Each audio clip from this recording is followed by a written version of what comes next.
All right, coordinators, good afternoon. I want to help you a little bit with your data reports. So after you log into your account, you're going to focus here where it says data collection, and then click where it says secondary senior data entry systems. If you'll notice here on the left-hand side, secondary site data, add, edit, view current data is what you want to click on. You're going to type in your school name. It should start to populate. Green arrow. It's going to ask you to verify the grades that are available for AVID and then for your campus.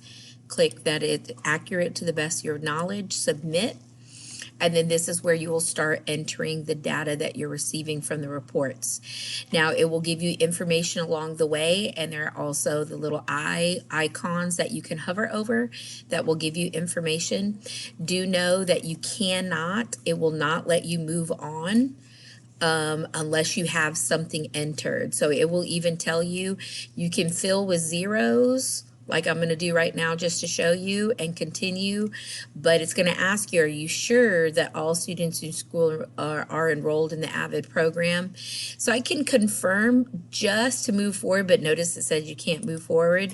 Or what you can do, if you needed to move forward the next page, it will sometimes let you put NA for those, but notice it's not going to let me go back into, it's not going to let me move forward with the next report.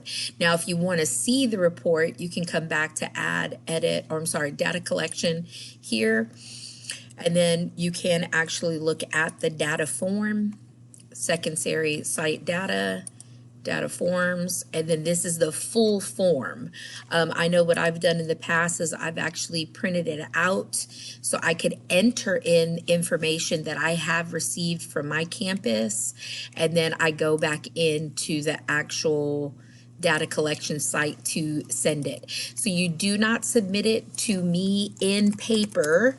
Please make sure you submit it through this actual website to take you to your actual form. If you have questions, please let me know. Have a great day. Bye-bye.